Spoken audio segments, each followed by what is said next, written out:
Desire. It whispers. It lingers. It shows up at the edges of your mind when you least expect it. Are you scared to listen? Or does it spark something inside you, something ancient, something alive? Oh.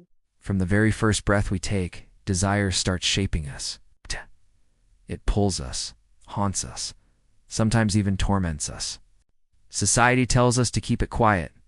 Morality says control it. But if you look at history, the most passionate, powerful, and even dangerous moments in humanity, almost all of them were driven by desire. So here's the real question. Is desire your enemy or your hidden superpower? Freud believed that repressing desire could actually make you sick. Jung saw it as the key to unlocking your real, raw self. In mythology, film, art, everywhere you look, desire is this invisible hand that both creates and destroys. And now, it's your turn to really stop and listen. Are you ready to look into the shadows of your own longing? Or will you just shut the door and pretend you never heard the whisper? Let's dive in. There's a ghost that follows you. It doesn't talk in full sentences. It speaks in urges, in flickers of longing that show up in the quiet moments. You might shove it into the corner of your mind and tell yourself it's gone, but it's still there, watching, waiting. That ghost. That's desire.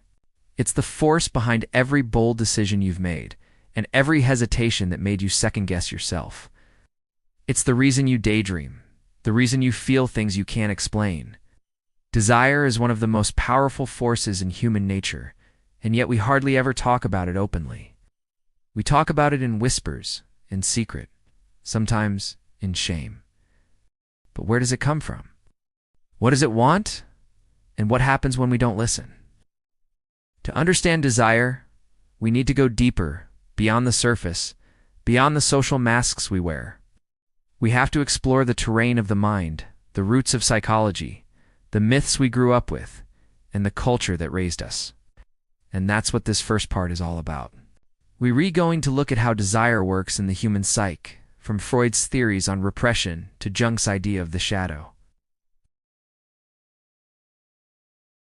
We'll explore how desire shows up in everyday life, both in ordinary and extreme ways, and what happens when we push it too far down. By the end, you'll start to see that desire isn't just some fleeting feeling. It's a force, a deep one, that helps shape who we are and where we're headed. The nature of desire. A restless hunger, picture this. A child reaches for a candle flame. An adult rushes in. Ow. No, don't touch that. You'll get burned. The child hesitates, hands still stretched toward the fire. The danger only makes it more tempting. Right there, that's desire. Not just wanting something knit, it's wanting something more because you retold you can have it. From the very beginning, we're trained to suppress what we want. When we're kids, we're taught not to scream, not to take what's not ours, not to be too loud, too greedy, too intense. And sure, some of those rules are about safety. Don't touch the flame, you'll get hurt, makes sense, but others, they're about fitting into society. Don't show too much anger. Don't be too attracted. Don't want too much. So we learn to shut it all down. We bury it. We pretend. But here's the thing. What happens to those desires we've buried? Freud's model? The cage and the beast to answer that? Let's look at Freud. Yeah, that Freud, the father of psychoanalysis. Freud believed that nothing in the mind ever really disappears. Even the feelings we suppress, they don't go away. They just go underground. They get stored in what he called the unconscious sand down there. They don't just sit quietly. They twist. They evolve. And sometimes they come back with a vengeance. Freud broke the psyche into three main parts. The ID, that's the wild child. It's the primal part of you that wants pleasure, power, satisfaction, right now. It doesn't care about consequences, just wants. The ego, this is the negotiator. It lives in reality, and it tries to balance what the ID wants with what society expects. This superego, this one's the rule enforcer. It's all the shoulds and shouldn't TSUV internalized from parents, teachers, culture. It's the voice that says, that's wrong. Don't do that. Jung's shadow. The monster in the mirror. Now enter Carl Jung, Freud's student turned rebel. Oh. Jung took Freud's ideas and added a twist. He believed that every person has a shadow, a hidden part of themselves made up of everything they've been taught to reject. All the feelings, urges, and instincts they were told were bad or shameful. And the more you ignore that shadow, the stronger it gets. Think of someone raised to believe anger is wrong. They're always calm, always polite, never raise their voice. But then someone cuts them off in traffic and, bam, an explosion of rage. Where did that come from? The shadow broke free. It's the same with desire. Someone who suppresses their romantic or sexual feelings might find themselves drowning in jealousy, obsession, or guilt. Someone who buries their ambition might end up sabotaging themselves, afraid of their own hunger. And here's the twist. The more you deny a part of yourself, the more power it has over you. Desire in everyday life. The silent puppet master, most people like to think they're in control of their decisions. But the truth, a lot of what we do is driven by unconscious desire. Think about it. The job you chose, the people you're drawn to, the random things that frustrate or inspire you. There's usually something deeper underneath. Take unspoken attraction. Two coworkers work side by side. They never mention the tension between them. They tell themselves it's just work. But their conversations feel just a little too personal. They find excuses to be near each other. The energy builds, and eventually it spills over into something passionate, something that breaks everything. Or consider ambition. Someone raised to believe success is selfish might tell themselves they're content living a modest life, but deep down, that drive doesn't go away. It turns bitter. They grow resentful, maybe even self-destructive. Here's the hard truth. Desire doesn't just disappear. It transforms. It either becomes creational destruction. The thin line between passion and obsession, when we acknowledge desire, when we face it, understand it, and let it breathe it, can become one of the most creative, energizing forces in existence. It's what drives people to write timeless novels, compose music that moves the soul, and build inventions that change the world. It's the fire that makes lovers travel continents just to be near each other, the force that fuels revolutions, the spark that makes life feel alive. But when we deny desire, when we shove it into the dark and pretend it doesn't exist, that same energy twists, becomes obsession, addiction, destruction. History has shown us both sides. Kings who lost entire empires chasing forbidden love, geniuses who burned out under the weight of their own compulsions, ordinary people who destroyed their relationships, their careers, their lives, all for something they couldn't name but couldn't stop chasing. So how do we walk that line? Do we feel the fire without getting consumed by it? That's where Jung steps in, again with a warning. Jung's shadow revisited. Lust and the cost of repression. Carl Jung didn't just talk about shadows as personal quirks. He saw them as serious dangers, especially when it came to lust. Not just sexual lust, but the raw, primal yearning for intensity, connection, even power. This part of us, Jung said, doesn't go away just because we ignore it. If anything, it grows stronger, wilder, less predictable. The world tells us to tame lust. Religion preaches restraint. Culture builds fences around it. But repressing desire doesn't kill, it mutates it. And when it comes back, it doesn't knock politely. It crashes through the doors, disguised as addiction, compulsive behavior, or explosive rage. The preacher who condemns lust from the pulpit is often the one caught in scandal. The politician pushing puritanical laws is sometimes the same person sneaking into dark corners. The executive who prides himself on control, secretly drowning in temptation and corruption. That's the irony. The more tightly we try to control desire, the more it controls us. The shadow always finds a way. Jung believed that everything we suppress eventually finds its way back to the surface, but never in the form we expect. Lust denied might look like moral superiority on the outside, but inside, it's burning. And eventually it comes out not as love, but as manipulation. Not as connection, but as obsession. Some of the darkest scandals in history didn't start in places of indulgence, they started in places of restraint. In systems built on control, in people taught to fear and punish their own urges. This isn't just theory, this is real. The more we deny our shadow, the more damage it causes, ourselves and to others. The disease of denial. When we repress desire, we don't just risk emotional or mental imbalance, we can actually get sick. Freud talked about neuroses, a kind of psychological suffering that comes from buried feelings. Jung went even further, seeing repression not as a virtue, but as a kind of pathology, a disease, especially when it comes to sexual desire. Studies show that societies with strict sexual taboos often report higher levels of anxiety, depression, even physical illness. Like the mind turns on itself.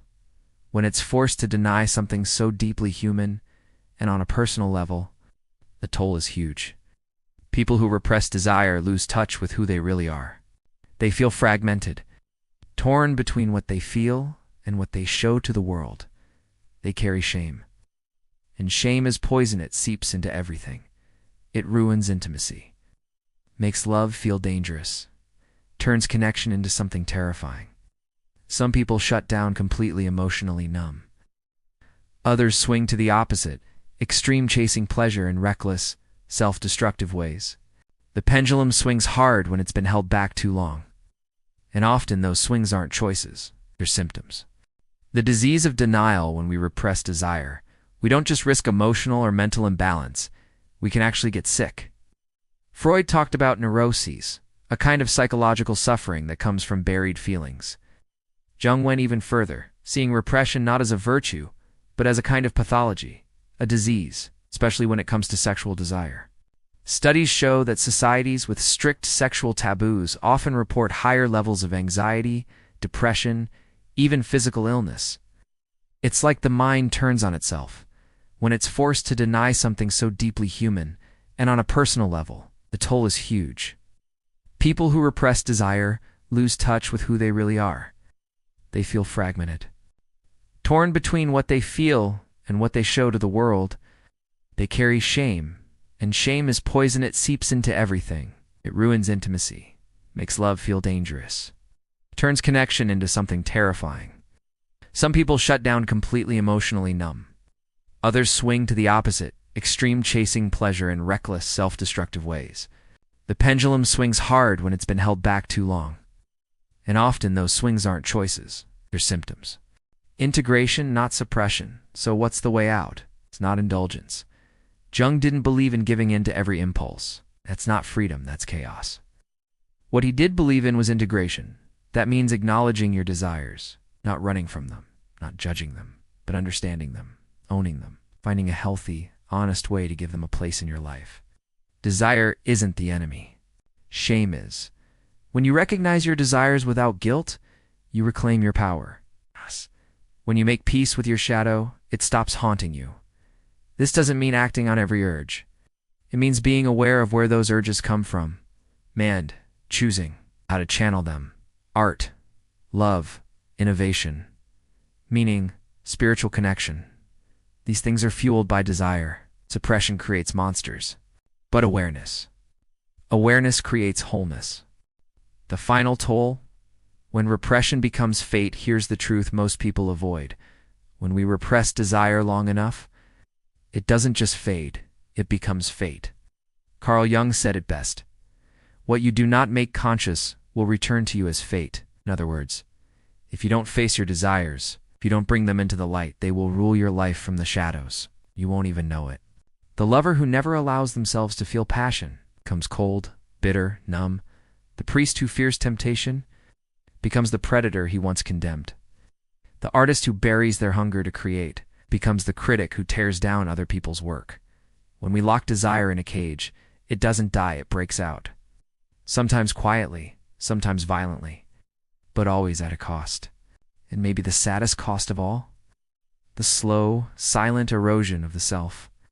A life lived in fear of your own desires is not a life fully lived. It's survival. It's half existence. And eventually that leads to the one thing no one wants to face. Regret. Regret is louder than desire. Desire whispers. Regret shouts. When you're young, it's easy to say, I'll deal with that later. But later comes faster than you think. And if you've spent your whole life running from what you really want, what really makes your heart beat, you might wake up one day and realize you've never truly lived. You've played it safe. You did what was expected. You silenced the whisper. But now, there's only silence, not the peaceful kind. It's the silence of missed chances, of unspoken love, of art never made, a fire never lit. Reclaiming desire. What it really means to live reclaiming your desire doesn't mean losing control. It means taking back control. It's not about chasing every impulse, it's about choosing consciously. Desire, when understood, becomes direction. It tells you what matters, what moves you, what your soul is asking for when the world gets quiet. And here's something powerful to realize. The most authentic version of you isn't hiding from desire, it's built on it. That creative itch you've ignored, that attraction you've suppressed, that ambition you've talked yourself out of, it's all part of you, not the problem, but the signal. You are not weak because you want, you are alive. What happens when you listen? So what happens when you finally stop repressing and start listening? Everything changes. That vague sense of frustration you couldn't explain starts to make sense. The obsessions that once consumed you, they lose their grip. The numbness, it fades. You start creating, connecting, feeling, living. You realize that what you feared wasn't your desire, was the shame surrounding it. And when that shame lifts, desire transforms into beauty, into meaning, to a compass that actually points somewhere. So what's next for you? This isn't just philosophy, it's your life. Right now, there's probably a desire in you that you've been ignoring. Maybe you've buried it. Maybe you've been afraid to even name it. But it's there, still whispering, still waiting. So ask yourself, what do you really want? What would you do if you didn't feel shame about your hunger? What would it mean to finally say yes to yourself? Because here's the truth. Desire isn't your enemy. It's your invitation to grow, to feel, to become whole. And the longer you ignore it, the louder the shadow gets. The shadow doesn't want to destroy you. It wants to be seen. Jung didn't think the shadow was evil. He saw it as necessary. It's the part of you that holds your power. It's the raw energy of creation and transformation. When denied, it can destroy you. But when integrated, it can wake you up. So no, you don't need to fear your desire. You need to understand it. Let it inform your choices. Not control them, but guide them. This is what it means to live consciously. To stop hiding from who you are. To become whole. One last thought. If you're still here, still listening, maybe that whisper has already started speaking to you. Maybe you've felt something stir. Maybe something long buried just took its first breath again. Don't ignore it. Because at the end of your life, you won't wish you'd repressed more. You'll wish you'd felt more, created more, loved more, lived more. You'll wish you had listened when desire first knocked, before it became regret. If this resonated with you, do me a favor. Like the video, subscribe to the channel, share this with someone who needs it, because these conversations, they matter more than we admit. And if you want more content that digs into the deeper layers of psychology, human behavior, and philosophy, this is just the beginning. Cheers to living fully, and to never ignoring the whisper again.